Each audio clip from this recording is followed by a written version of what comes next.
क्या आपने कभी सोचा है जब किसी इंसान की देह को अग्नि के हवाले किया जाता है, जब लकड़ियों के ढेर पर उसका शव रखा जाता है और पहला चिराग उस पर रखा जाता है, तब असल में क्या होता है?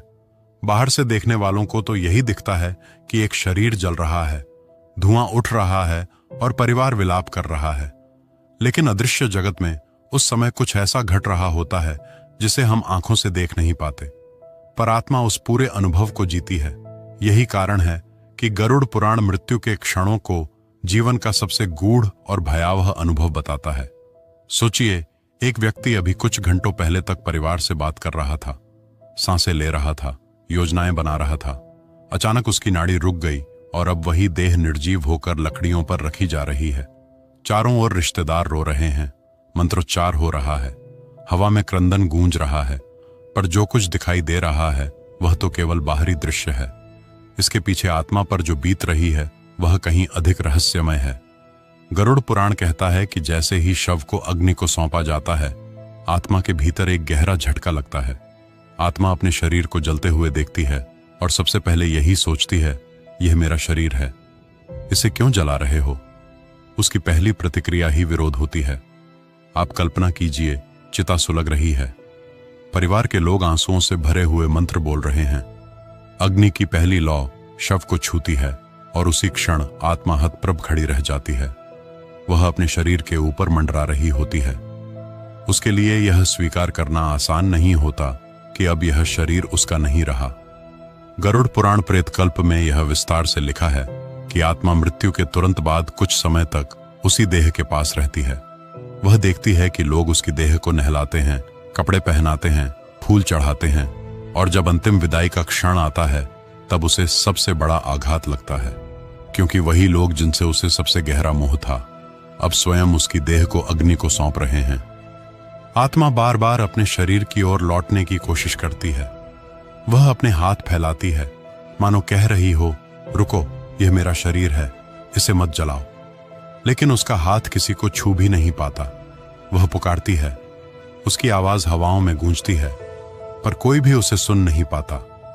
परिवार को बस इतना दिखता है कि लकड़ियां जल रही हैं और देह धीरे धीरे अग्नि में समर्पित हो रही है। यमदूत उसी समय पास खड़े रहते हैं।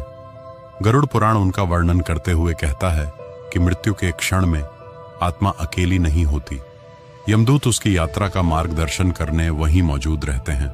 उनका स्वरूप कैसा होता है यह आत्मा के कर्मों पर निर्भर करता है। जिसने धर्ममय जीवन जिया हो उसे यमदूत शांत, गंभीर और साधु समान प्रतीत होते हैं। लेकिन जिसने पाप और अन्याय से जीवन बिताया हो उसके सामने वही यमदूत भयावह और दंडाधिकारी की तरह खड़े हो जाते हैं। अब जरा उस दृश्य को अपने मन में उतारिए।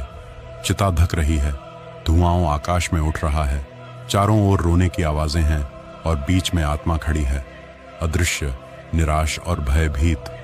वह अपने प्रियजनों की चीख पुकार सुन रही है, लेकिन उनके आंसुओं को पोंछ नहीं सकती। वह अपने ही शरीर को राख होते देख रही है, लेकिन उसे बचा नहीं सकती। यही वह क्षण है जिसे गरुड़ पुराण आत्मा के लिए सबसे कठिन परीक्षा कहता है। आत्मा के भीतर एक और द्वंद्व चलता है। उसे लगता है कि अगर वह जोर से पुकारे तो शायद परिवारजन उसे देख लें, लेकिन जब बार बार ऐसा नहीं होता तो उसकी पीड़ा और भी बढ़ जाती है। उसे लगता है कि दुनिया ने उसे अनदेखा कर दिया है। यही कारण है कि मृत्यु के बाद आत्मा सबसे पहले भ्रम की स्थिति में रहती है। उसे लगता है कि वह अभी भी जीवित है, बस लोग उसे क्यों नहीं देख रहे। यह उसकी समझ से बाहर होता है। आग की लपटें जब धीरे धीरे छाती और सिर तक पहुंचती हैं तो आत्मा को सबसे बड़ा झटका लगता है। उसे लगता है कि वह स्वयं जल रही है। वह चिल्लाती है, तड़पती है, लेकिन यह केवल उसका भ्रम है, क्योंकि आत्मा को अग्नि छू भी नहीं सकती। आत्मा शाश्वत है, न वह जलती है न मिटती है, परंतु मोह और देह से गहरे जुड़ाव के कारण उसे उस जलन का अनुभव होता है। गरुड़ पुराण इस अनुभव को आत्मा के लिए सबसे बड़ी पीड़ा बताता है। बाहर के लोग तो बस शव की लपटें देखते हैं, लेकिन आत्मा को लगता है कि वही अग्नि उसे भस्म कर रही है। यही मोह आत्मा को बांधे रखता है। यही कारण है कि मृत्यु के पहले क्षणों को सबसे भयावह कहा गया है। आप सोचिए, जब आत्मा इतनी असहाय खड़ी होती है तब उसके सामने यमदूत ही क्यों आते हैं? क्या वे केवल दंड देने के लिए हैं या आत्मा को आगे ले जाने के लिए? गरुड़ पुराण कहता है, मृत्यु के तुरंत बाद आत्मा को सीधे यमलोक नहीं ले जाया जाता। पहले कुछ समय वह अपने शरीर और परिवार के आसपास ही रहती है। यह समय आत्मा के मोह को तोड़ने का होता है और यही कारण है कि यह अनुभव इतना कष्टदायक होता है। आत्मा अपने घर को, अपने प्रियजनों को देख सकती है। वह उनके मन की हर बात सुन सकती है। वह उनकी पीड़ा को महसूस कर सकती है, लेकिन वह कुछ कर नहीं सकती। यही उसकी सबसे बड़ी बेबसी है। अब प्रश्न उठता है, अगर आत्मा को अग्नि छू भी नहीं सकती, अगर वह अमर है, तो यह पीड़ा किसकी है? क्या यह केवल भ्रम है या फिर यह किसी गहरे सत्य का संकेत है? यही रहस्य हमें बताता है। अग्नि पुराण कहता है कि अग्नि केवल शरीर को भस्म करती है, वह आत्मा को छू भी नहीं सकती। आत्मा ना जन्म लेती है, न मरती है और ना अग्नि से जल सकती है।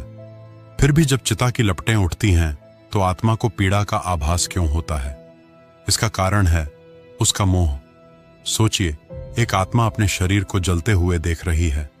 अग्नि की हर चिंगारी, लकड़ियों की हर चरमराहट, धुएं का हर गुब्बार आत्मा को लगता है कि यह सब उसी के साथ हो रहा है। वह भ्रमित होकर रोती है क्योंकि उसे लगता है कि यह उसकी ही त्वचा है जो जल रही है, जबकि सच यह है कि वह अब देह नहीं है। लेकिन मोह और आसक्ति आत्मा को यही आभास कराते हैं कि अग्नि उसी को भस्म कर रही है। अग्नि पुराण कहता है कि मृत्यु के बाद आत्मा सबसे पहले अपने मोह में बंधी रहती है। वही मोह उसके लिए अग्नि को वास्तविक बना देता है। जैसे कोई स्वप्न में आग में गिर जाए और चीखने लगे, पर आंख खुलने पर पता चले कि शरीर सुरक्षित है, वैसे ही आत्मा भी मृत्यु के बाद अपने ही भ्रम में जलन का अनुभव करती है। अब जरा उस दृश्य को अपने मन में लाएं। चिता की ज्वालाएं ऊपर उठ रही हैं, शव धीरे धीरे राख में बदल रहा है, परिवार के लोग विलाप कर रहे हैं और उसी के बीच आत्मा अपने शरीर को देख रही है। उसे लगता है कि उसकी छाती जल रही है, उसकी आंखें भस्म हो रही हैं। वह चीख रही है पर कोई नहीं सुनता। यह केवल उसका भ्रम है। अग्नि आत्मा तक पहुंच ही नहीं सकती, लेकिन यह भ्रम इतना प्रबल है कि आत्मा उसी पीड़ा को असली मान लेती है। यही कारण है कि मृत्यु के बाद के पहले क्षण आत्मा के लिए सबसे असहनीय होते हैं। अग्नि पुराण यह भी कहता है कि जब शव दाह होता है तब आत्मा को अपने घर और परिवार की ओर बार बार खिंचाव महसूस होता है। वह देखती है कि उसका बेटा उसकी देह पर आंसू बहा रहा है, पत्नी चिता पकड़कर रो रही है, मां मूर्छित हो गई है। आत्मा चाहती है कि वह उन्हें सांत्वना दे सके, लेकिन उसका हाथ हवा में खो जाता है। वह पास खड़ी है लेकिन अदृश्य है। यही उसकी सबसे बड़ी पीड़ा है। वह उन सबको देख सकती है पर छू नहीं सकती। वह सबकी आवाज सुन सकती है पर जवाब नहीं दे सकती। यही कारण है कि मृत्यु के समय आत्मा सबसे ज्यादा तड़पती है। अग्नि पुराण स्पष्ट कहता है, इस समय आत्मा के आसपास अदृश्य शक्तियां होती हैं। यमदूत खड़े रहते हैं पर वे तुरंत आत्मा को ले नहीं जाते, क्योंकि पहले उसका मोह टूटना जरूरी होता है। अगर आत्मा मोह में ही बंधी रह जाए तो वह अगले लोक की ओर यात्रा नहीं कर पाएगी। इसीलिए हमारे शास्त्रों में मृत्यु संस्कार के समय मंत्रोच्चारण पर इतना जोर दिया गया है। जब परिजन राम नाम सत्य है बोलते हैं या ओम नमः शिवाय जपते हैं तो यह ध्वनि केवल जीवितों को नहीं सुनाई देती, आत्मा भी उसे सुनती है। यह ध्वनि आत्मा के मोह को तोड़ने में मदद करती है। सोचिए, आत्मा वहीं खड़ी है, अपने प्रियजनों को रोते देख रही है। वह चाहती है कि कोई उसकी पुकार सुन ले, पर उसी क्षण चारों ओर से ओम नमः शिवाय गूंज उठता है। आत्मा इस ध्वनि को सुनकर कांपती है, फिर धीरे धीरे उसके भीतर का बोझ हल्का होने लगता है। उसे एहसास होता है कि शायद यही समय है मोह छोड़ने का। अग्नि पुराण इसीलिए कहता है कि शवदाह का क्षण केवल परिवार के लिए नहीं बल्कि आत्मा के लिए भी सबसे निर्णायक होता है। परिवार के आंसू आत्मा को बांध सकते हैं, पर परिवार की प्रार्थना आत्मा को मुक्त कर सकती है।